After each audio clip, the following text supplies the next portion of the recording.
નમસ્તે, good morning, જય શ્રી કૃષ્ણ. ધોરણ 10ના વિદ્યાર્થીઓ સ્વાગત છે.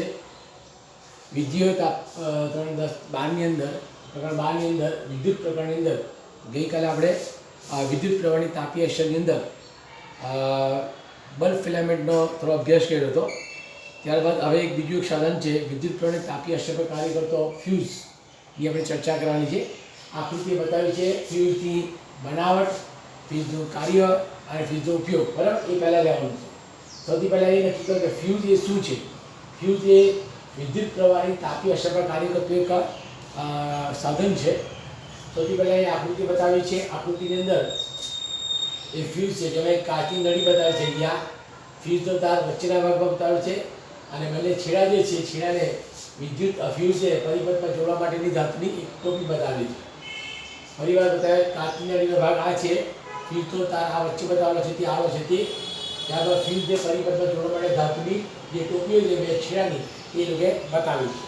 તો ફ્યુઝ આખરે શું છે? તો ફ્યુઝ એટલે ટૂંકમાં સમગ્ર જે જોડાણ કરેલું હોય એની અંદર વિદ્યુત જે પાવર જે છે પ્રવાહ જે છે એને કંટ્રોલ કરવાનું કામ કરતો હોય છે. ફ્યુઝ તાર એ ખૂબ જ ઓછા અવરોધ ધરાવતો અને યોગ્ય નીચું ગલનમૂલ્ય ધરાવતો એક તાર પણ છે. ફ્યુઝનું મુખ્ય કાર્ય છે કે વધુ પડતો જે પ્રવાહ વહેતો હોય છે એની સામે જુદા જુદા ઉપકરણો જે છે એનું રક્ષણ કરવાનું પણ કાર્ય ગણાતું હોય છે. તો ફ્યુઝ એ તો તાર જે છે એ ખૂબ જ ઓછા અવરોધવાળો અને યોગ્ય ગલનબિંદુ ધરાવતો એક તાર છે અને વધુ પડતા ભારે પ્રવાહથી એ રક્ષણ કરવાનું કામ કરતો હોય છે. ફ્યુઝને સૌથી પહેલાં લાઈવ વાયર સાથે જોડવામાં આવતો હોય છે. એની સાથે વિવિધ ઉપકરણો ટીવી, ટ્યુબલાઇટ, ફ્રીજ, પંખો આ તે બધું જોડેલું હોય છે. અને મુખ્ય વોલ્ટેજ જેને મેઇન પાવર કહેવામાં આવે, મેઇન લાઇન કહેવામાં આવે, મેઇન સપ્લાય કહેવામાં આવે એની સાથે એને જોડવામાં આવતો હોય છે. બરાબર, ફ્યુઝ સૌથી પહેલાં લાઈવ વાયર સાથે જોડવામાં આવતો હોય છે. વિવિધ ઉપકરણો એની સાથે જોડેલા હોય છે અને મુખ્ય લાઇન મેઇન લાઇન જેને કહેવાય એની સાથે શ્રેણીમાં જોડવામાં આવતો હોય છે. ફ્યુઝ એટલે જુદા જુદા ઉપકરણોનું સુરક્ષાનું એક કવચ ગણાતું હોય છે.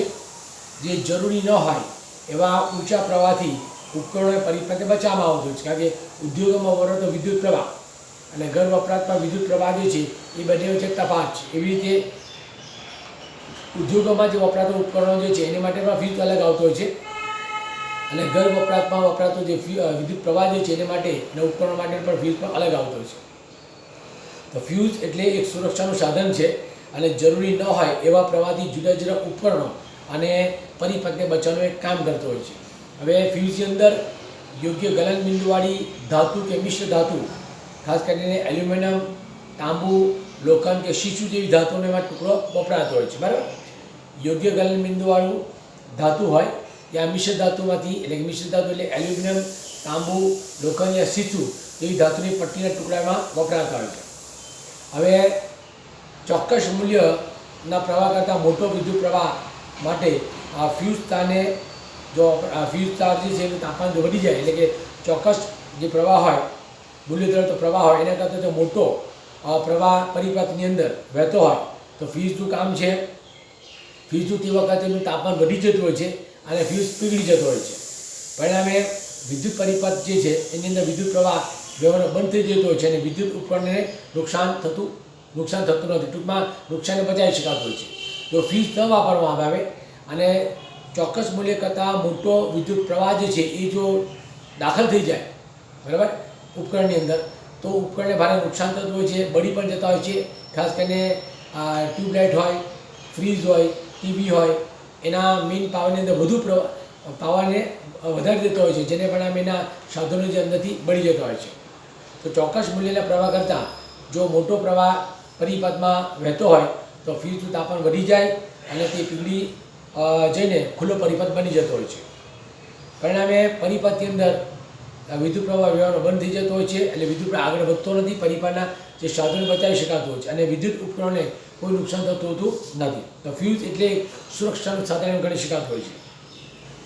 હવે એક વિદ્યુત ઉપકરણને એટલે કે એક વીજળી ચાલતા સાધનને સ્વતંત્ર રક્ષા આપવા માટે ફ્યુઝ જે છે એ કાર્ય કરતો જોઈ શકાતો હોય છે જે વિદ્યુત તાપીયની અસર પર કામ કરતો જોવા મળતો હોય છે. ફ્યુઝનો તાર જે છે ધાતુના બે છેડા જે છે એ છેડા વાળા પોર્સિબલ સાથે અથવા તો તેના જેવા અવાહક પોર્સિબલ અવાહક ગણાતું છે. તો પોર્સિબલ જેવા અવાહક પદાર્થના કાર્ટ્રિજ પર એને રાખવામાં આવતો હોય છે. ફ્યુઝ તે મેઇન લાઇનને મૂકવામાં આવતો હોય છે તે વખતે ફ્યુઝનો તાર જે છે એ ધાતુના છેડવાળા પોર્સિલિન અથવા તો તેના જેવા અવાહક પદાર્થના કાર્ટ્રિજમાં રાખવામાં આવતો હોય છે. ઘર વપરાશની અંદર 1 એમ્પિયર 2 એમ્પિયર 3 એમ્પિયર 5 એમ્પિયર કે 10 એમ્પિયર જેવા માનાંક ધરાવતા રીડિંગ ધરાવતા ફ્યુઝ વાપરવામાં જરૂરથી આવતો હોય છે.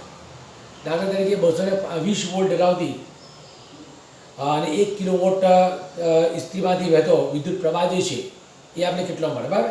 220 વોલ્ટ લેવાનો, એને પર કાર્ય કરતી 1 કિલોવોટ બરાબર ની ઇસ્ત્રીમાંથી વહેતો વિદ્યુત પ્રવાહ જે છે એનું મૂલ્ય આમ આવે I બરાબર P છેદમાં વોલ્ટ. I બરાબર વિદ્યુત પ્રવાહ ગણાશે, આ વિદ્યુત પ્રવાહ છે. P બરાબર પાવર ગણાશે, V બરાબર વોલ્ટ ગણાશે. હવે 1 કિલોવોટ બરાબર કેટલા થાય? 1047. અને આપણી પાસે જે વોલ્ટ આપેલા છે, વોલ્ટ કેટલા આપેલા છે? 220 આપેલા, બરાબર. 220 વોલ્ટ ધરાવતી એક અને 1 કિલોવોટ ધરાવતી જે ઇસ્ત્રી જે છે એમાં વિદ્યુત પ્રવાહ I કેટલો વહેતો આપણે જોવાનું છે. I બરાબર પાવર છેદમાં વોલ્ટ. વિદ્યુત પ્રવાહ આપણે શોધવાનો છે. પાવર બરાબર 1000 કિલોવોટ લેવાના છે અને વોલ્ટ બરાબર 220 લેવાના છે. તો આપણે એને ભાગાકાર કરવામાં આવ્યા છે. મિનિમમ 1250 થાય એટલે કે લગભગ 4.54 વોલ્ટ જેટલી એમાંથી આપણે એમ્પિયર વિદ્યુત પ્રવાહ મળતો હોય છે, બરાબર. આ રીતે તો 4.54 એ મિનિમમ એમ્પિયર એટલે કે 5 માનાંક વાળો રેટિંગ વાળો આપણે ફ્યુઝ વાપરવો જરૂરી છે. મિનિમમ 5.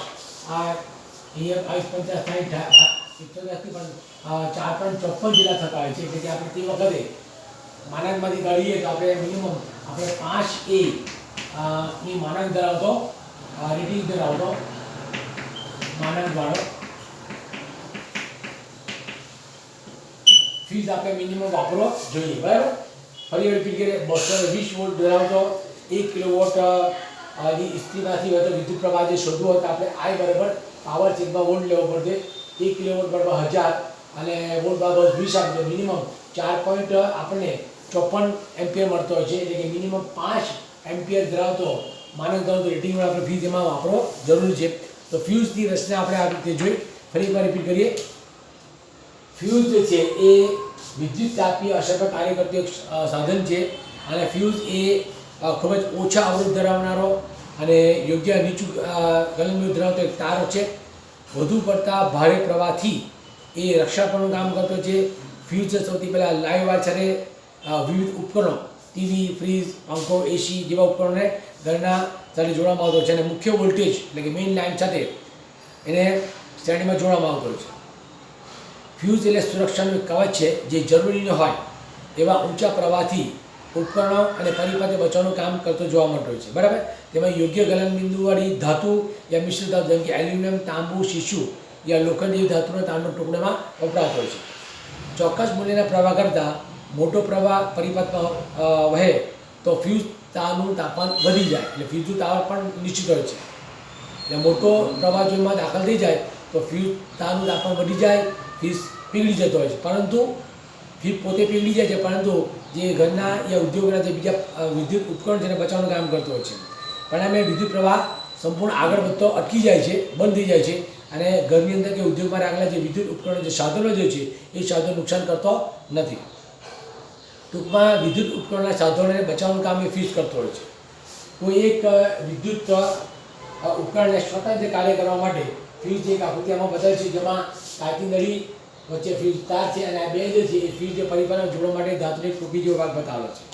ફ્યુઝનો તાર ધાતુના છેડાવાળા પોર્સિબલ અથવા તો તેના અવાહક જે પદાર્થ છે એના કાર્ટ્રિજમાંથી તૈયાર રાખવામાં આવતો હોય છે. ઘર વપરાશ 1 ampere 2 ampere 3 ampere 5 ampere 10 ampere જેવા રેટિંગ ધરાવતા માનાંક ધરાવતા આપણે ફ્યુઝ વાપરતા હોઈએ છીએ.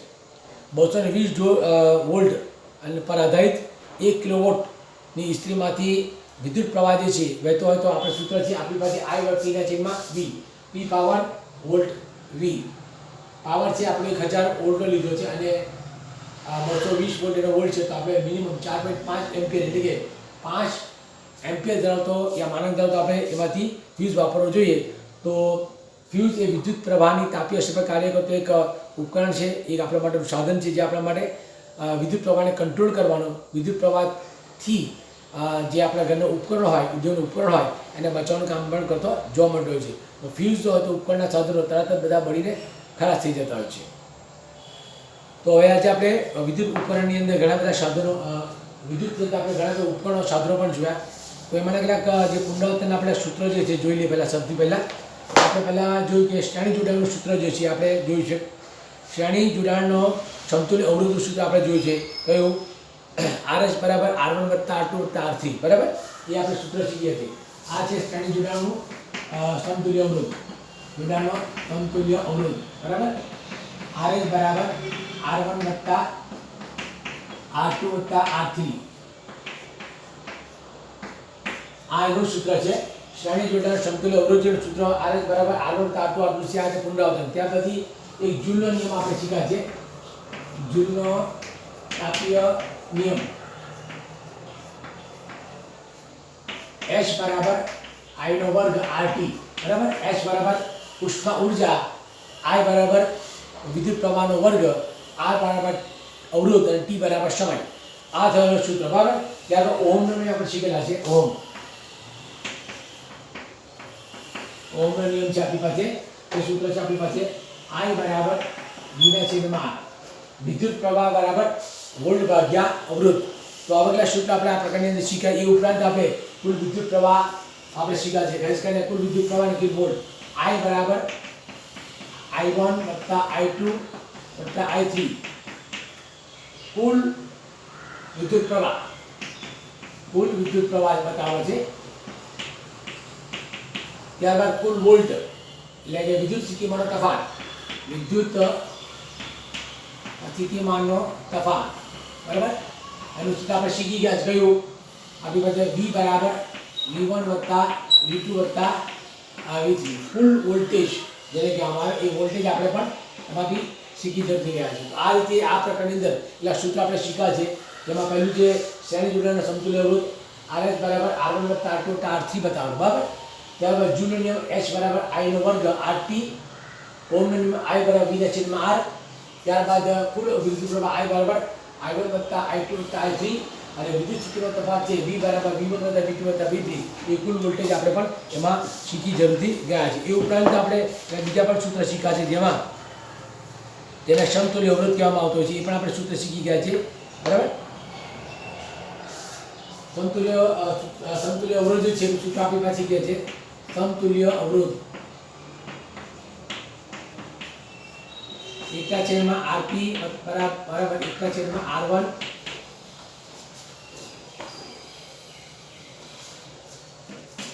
વત્તા એકતા છેદમાં R2 વત્તા એકતા છેદમાં R3. એ પણ આપણે શીખી જતી ગયા છે, બરાબર? હવે કેટલાક પ્રશ્નોત્તર છે જે આ પાઠ પર આધારિત છે. સૌથી પહેલાં આપણે ફરી એકવાર પુનરાવર્તન કરી લઈએ કે વિદ્યુત પરિપથની અંદર વપરાતો બલ્બ અને વિદ્યુત હીટરમાં વપરાતો જે છે એને એક સાથે જોડવા જરૂરી નથી. વિદ્યુત પરિપથ, વિદ્યુત અને વિદ્યુત બલ્બ અને વિદ્યુત હીટરને શ્રેણીમાં જોડવા જરૂરી નથી. કેમ? તો વિદ્યુત બલ્બ અને વિદ્યુત હીટર જે છે એ બંનેના અવરોધો પ્રમાણમાં જુદા જુદા છે. એમને જરૂરી પ્રવાહના મૂલ્યો જે છે, પ્રવાહ રેટિંગ પણ બંનેના જુદા જુદા છે. અને જો તેનું શ્રેણી જોડાણ કરવામાં આવે તો બેમાંથી એક ઘટકમાં ભંગાણ જો પડે, એટલે શ્રેણી જોડાણ દરમિયાન જો એક નિયમ છે, શ્રેણીમાં એક નિયમ છે કે જો એક ઉપકરણની અંદર યા એક ઘટકની અંદર જો ભંગાણ પડે તો બીજા ઘટકમાં વહેતો વિદ્યુત પ્રવાહ અટકી જતો હોય છે અને આ રીતે બીજો ઘટકમાં એક સરખો વિદ્યુત પ્રવાહ રહેતો નથી. તો આ સંજોગોમાં વિદ્યુત બલ્બ અને વિદ્યુત હીટર જે છે એને એક સાથે શ્રેણીમાં જોડવા જરૂરી નથી, કારણ કે બંનેના અવરોધો પણ જુદા જુદા છે, બંનેના પ્રવાહના મૂલ્યો પણ જુદા જુદા હોવાને કારણે શ્રેણી જોડાણમાં જો એક ઘટકમાં ભંગાણ પડે તો બાકીના ઘટકોમાંથી વહેતો વિદ્યુત પ્રવાહ બંધ પડી જતો છે. એટલે બીજો ઘટક કાર્ય કરતો બંધ થઈ જાય, એટલે કે એક બલ્બ બંધ થઈ જાય તો બાકીના જે બલ્બ બંધ થઈ શકતા શક્યતા નથી. અથવા તો ઘરની મેઇન લાઇનમાં પ્રોબ્લેમ હતો પછી બાકીના ઉપકરણમાં બંધ થઈ શકતા હોય છે. ઘર વપરાશના હેતુસર જુદા જુદા ઉપકરણોને શ્રેણીમાં જોડવા બદલે જો સમાંતર શ્રેણીમાં જોડવામાં આવ્યા, સમાંતરમાં જોડવામાં તો બધા ઉપયોગી છે. કે આજે ઘર વપરાશની અંદર મોટેભાગે સમાંતર શ્રેણીમાં જોડેલા ઉપકરણો વપરાતા હોય છે. વિદ્યુત ઉપકરણને સમાંતરમાં જોડવાથી એક સમાન વિદ્યુત વોલ્ટેજ મળતો હોય છે. પ્રાપ્તિ સ્થાને વોલ્ટેજ એટલો જ હોય છે, એટલે કે બધા જે ઉપકરણ એમાં બધામાં એક સરખો વિદ્યુત પ્રવાહ જતો હોય છે. ઉપરાંત દરેક ઉપકરણને અવરોધ આધારિત પૂરતો પુરવઠો યાની કે વિદ્યુત પ્રવાહ પણ મળી રહેતો હોય છે. એક ઉપકરણ બંધ થાય તો બાકીના ઉપકરણો બંધ થતા નથી. એટલે એક જગ્યાએ આપણે લાઇટ બંધ થઈ જાય તો બીજી જગ્યાના કે બીજા ઓરડાની લાઇટો ચાલુ રહેતી હોય છે. કોઈ ઉપકરણ બંધ થઈ જાય તો તેની અસર બીજા ઉપકરણ પર થતી નથી. ઘર વપરાતા હેતુસર જુદા જુદા વિદ્યુત ઉપકરણો અને બદલે જો સમાંતર શ્રેણીમાં જોડવામાં આવે તો આપણે એ કરતાં વધારે એમાં ફાયદા થઈ શકતા હોય છે. ત્યારબાદ લગ્ન હોય કે અન્ય પ્રકારના કોઈ મોટા પ્રસંગ હોય તો ડેકોરેશન કરવા માટે વપરાતા જે બલ્બ જે છે એ પણ હંમેશા સમાંતર જોડવામાં આવતા જરૂરી હોય છે, કારણ કે સમાંતરનો જે વિદ્યુત પ્રવાહ છે એક સરખો છે અને એક કદાચ બલ્બ બંધ થાય તો બાકીના બલ્બો બંધ થતા હોતા નથી. તો ડેકોરેશન માટે વપરાતા બલ્બ જે છે એને પણ જો સમાંતર શ્રેણીમાં જોડવામાં આવે તો એનો સમતુલ્ય અવરોધ વધી જતો હોય છે અને બલ્બની તેજસ્વીતાને ભારે અસર થઈ જતી હોય છે. પરંતુ જો સમાંતર જોડાણ જળવામાં આવે, સમાંતર શ્રેણીમાં એટલે સમાંતર જોડાણ જોડવામાં આવે તો દરેક બલ્બની અંદર તેજસ્વીતા પણ જળવાઈ રહેતું હોય છે. જો એક બલ્બ ઉડી જાય તો બાકીના બલ્બ તો પ્રકાશિત જ મળતા હોય છે. બરાબર, ફરી રિપીટ કરીએ. જો ડેકોરેશન માટે વપરાતા બલ્બ છે જેને શ્રેણીમાં જોડવામાં આવે તો એનો સમતુલ્ય અવરોધ વધી જતો હોય છે, બલ્બની તેજસ્વીતા ઘટી જતી હોય છે અથવા તો ઓછી થતી હોય છે. પરંતુ જો સમાંતર જોડાણ જોડવામાં આવે તો બલ્બનું તેજસ્વી પણ જળવાઈ રહેતું હોય છે, સમાન રહેતું હોય છે અને એકાદ બલ્બ ઉડી જાય તો પણ બાકીના જે બલ્બ છે એ પ્રકાશિત રહેતા જોવા મળતા હોય છે. ત્યારબાદ ટંગસ્ટન ફિલામેન્ટ જે છે એ આપણે કાલે જોયું હતું. ટંગસ્ટન ફિલામેન્ટવાળા વિદ્યુત બલ્બમાં એક સૂર્ય તારને બદલે તારનું ગૂંચું રાખવામાં આવતું હોય છે. સૂર્ય તારથી પ્રકાશ પ્રમાણમાં ઓછો મળતો હોય છે, જ્યારે ગૂંચળાવાળા તાર જે છે એમાં પ્રકાશ થોડો વધારે મળતો હોય છે. તો સૂર્ય તાર કરતાં તારના ગૂંચળાની સપાટીનું ક્ષેત્રફળ વધારે એક મુખ્ય કારણ છે. પણ અમે ગૂંચળાવાળા તારનું ક્ષેત્રફળ વધુ હોવાને કારણે વધુ પ્રકાશ આપતા હોય છે. આથી ટંગસ્ટન ફિલામેન્ટવાળા જે બલ્બ છે એમાં સૂર્ય તારનું ક્ષેત્રફળ ઓછું હોય છે, ઓછો બલ્બ આપતો હોય છે. એને બદલે તારનું જો ગૂંચળું લેવામાં આવે તો એમાંથી આપણે વધારે પ્રકાશ મળી શકતો હોય છે, કારણ કે એની અંદર સૂર્ય તારને બદલે ગૂંચળાવાળો તાર જે છે એનું ક્ષેત્રફળ વધારે છે અને એને પરિણામે એનું અજવાળું પણ આપણે વધારે મળતું હોય છે. ફરી પીગળે સૂર્ય તાર કરતાં તારના ગૂંચળાનું ક્ષેત્રફળ વધારે હોય છે, પરિણામે વધારે ક્ષેત્રફળ ધરાવતો ટંગસ્ટન તાર છે એ વધુ અજવાળ આપતો હોય છે. ટંગસ્ટન ફિલામેન્ટ બલ્બમાં એક સૂર્ય તારને બદલે તારનું ગૂંચળું વાપરવું આપણા માટે વધારે ઉપયોગી પણ છે એમ કહી શકાતું હોય છે. હવે ઉપરાંત નાના નાના સવાલો છે કે વિદ્યુત પ્રવાહનો એસઆઈ એકમ જે છે એ કયા વૈજ્ઞાનિક માનમાં શરૂ કરવું એ આપણે યાદ રાખવાનું છે. Andrei ampere. ત્યારે પ્રોટોન અને ઇલેક્ટ્રોન વચ્ચે આકર્ષણ બળ લાગે છે કે અપાકર્ષણ બળ લાગે, જવાબ આવશે આકર્ષણ બળ લાગતું હોય છે. જૂલ, કુલમ અને વોલ્ટ એકમો વચ્ચેનો સંબંધ શું છે એમ? જૂલ, વોલ્ટ અને કુલમ વચ્ચેનો સંબંધ શું છે? તો આમાં આવશે વોલ્ટ બરાબર કુલમ ભાગ્યા વોલ્ટ બરાબર જૂલ ભાગ્યા કુલમ તરીકે ગણી શકાતો હોય છે. ત્યારબાદ જે છે કે વિદ્યુત પ્રવાહની તાપીય અસર જે છે એના ચિત્ર પર કાર્ય કરતું ઉપકરણનું નામ જણાવવાનું પૂછે તમને તો એમાં વિદ્યુત ઇસ્ત્રી પણ આવે, વિદ્યુત હીટર પણ આવે, વિદ્યુત ટોસ્ટર પણ જરૂરથી આવતું હોય છે. ત્યારબાદ એક તાર જે છે એ તારને સમાંતર ખેંચીને લાંબો કરતાં તેના અવરોધમાં શું ફેરફાર થતો જોવા મળતો હોય છે? તો સ્વાભાવિક છે કે અવરોધ વધશે. એક સૂર્ય તારને સરખો તાર હોય એને લાંબો ખેંચવામાં આવે તેના અવરોધમાં 100% ફેરફાર થાય, એનો અવરોધ હંમેશા વધતો જોઈ શકાતો હોય છે. ત્યારબાદ વિદ્યુત સ્થિતિમાનનું તાપમાન જાણવું હોય એટલે વિદ્યુત સ્થિતિનો તફાવત શું છે જાણવું હોય તો વોલ્ટમીટરનું સાધન એમાં વપરાતું પણ જોવા મળતું જરૂરી હોય છે. ત્યારબાદ ઓહમનો નિયમ જે છે શું છે તો આપણે શીખી ગયા છે બી ભાગ્યા આઈ અથવા તો આર, બરાબર. જેમાં વી જે છે એ વિદ્યુત સ્થિતિમાં તફાવત બતાવતો હોય, આઈ બરાબર વિદ્યુત પ્રવાહ બતાવતો હોય છે અને આર બરાબર વિદ્યુતનો અવરોધ તરીકે બતાવવામાં આવતું છે. તો આવા કેટલાક સૂત્રો અને સંકેતો આપણે એમાંથી લેવાના જરૂરી છે. હવે કેટલીક આકૃતિઓ જેથી આપણે અંદર જોઈશું. એટલે આકૃતિઓમાં વિદ્યુત પ્રવાહ એ રીતે વહેતો હોય આપણે જોવાનો જરૂરી છે. આકૃતિ આપણે દર્શાવીએ.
ચલો હવે અહીંયા એક્સ અક્ષ જેને કહેવાય એ અક્ષ પર વોલ્ટ બતાવેલો છે, વાય અક્ષ પર વિદ્યુત પ્રવાહ બતાવો. બરાબર.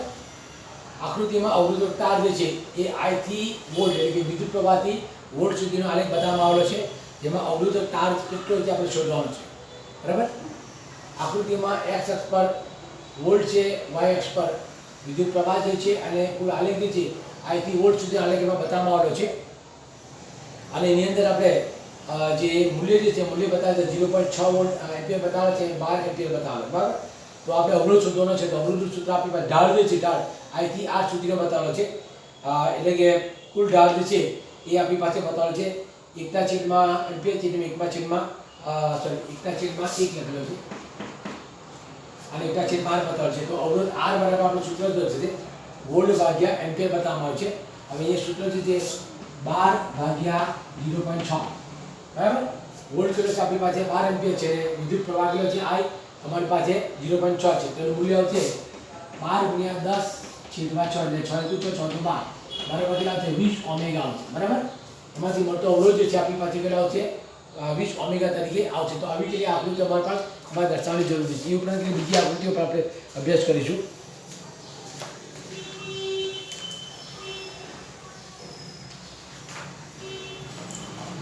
બે ખાસ કરીને બે સમતુલ્ય અવરોધ હોય.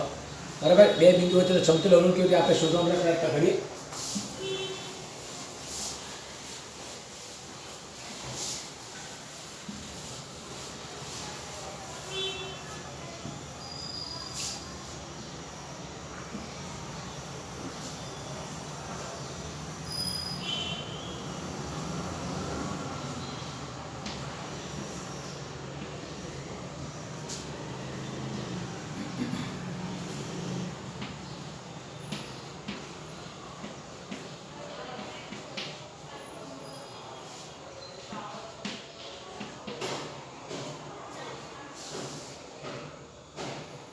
ચલો હવે આકૃતિનો પરિપથ બતાવે છે બિંદુ A અને બિંદુ B વચ્ચે સમતુલ્ય અવરોધ કેટલો આપણે શોધવાનો. બરાબર.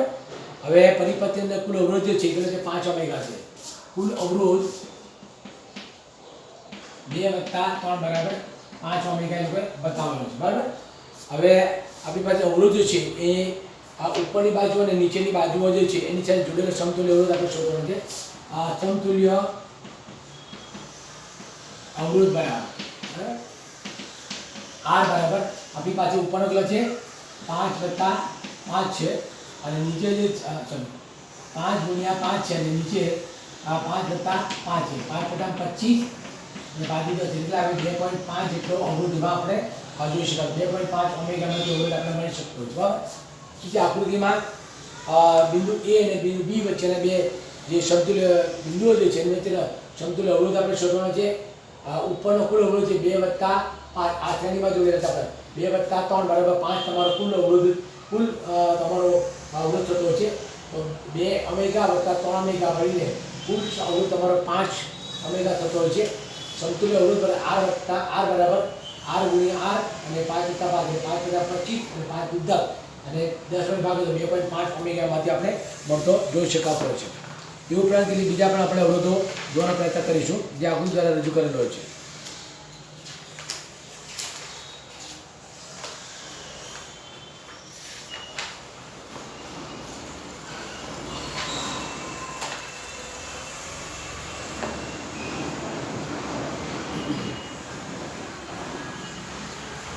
હવે 6 ઓમેગાના 3 અવરોધોને જોડવામાં આવે જેથી જોડાણનો સમતુલ્ય અવરોધ આપણે 9 ઓમેગા મળે અને 4 ઓમેગા મળે આપણે નક્કી કરવાનું. બરાબર. 6 ઓમેગાના 3 અવરોધો લેવાના R1 R2 અને R3 લેવાના છે. એને એવી રીતે જોડવાના જેથી કરીને જોડાણનો સમતુલ્ય અવરોધ 9 ઓમેગા મળી જાય અને 4 ઓમેગા મળી જાય છે.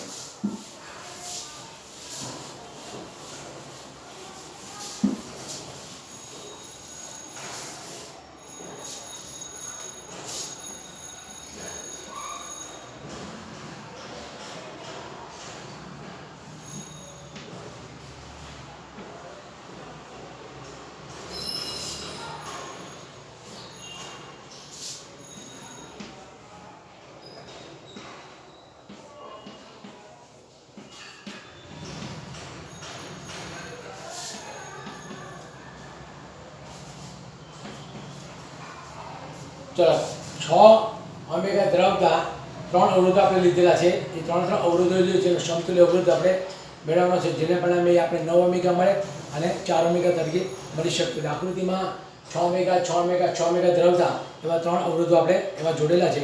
તો કુલ સમતુલ્ય અવરોધ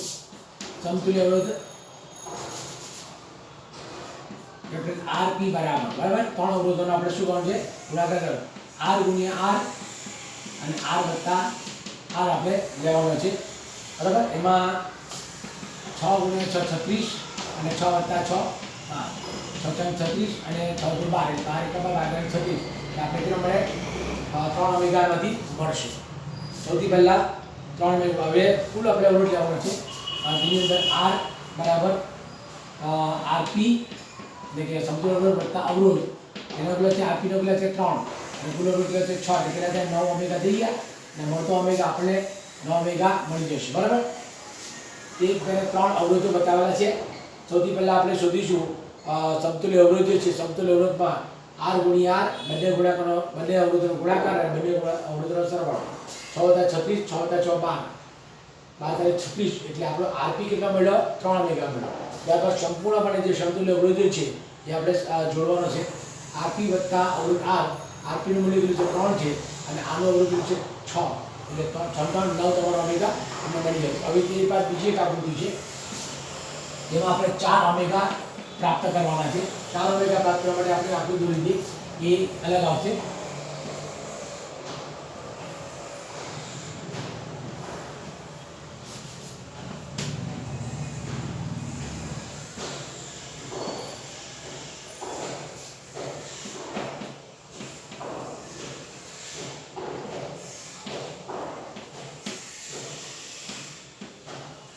અહીંયા પણ 3 અવરોધોને આપણે એક સમાન સાથે જોડેલા છે, બરાબર. પહેલા બે અવરોધો જે શ્રેણીમાં જોડેલા છે એ સંજોગમાં લેવાના, બરાબર.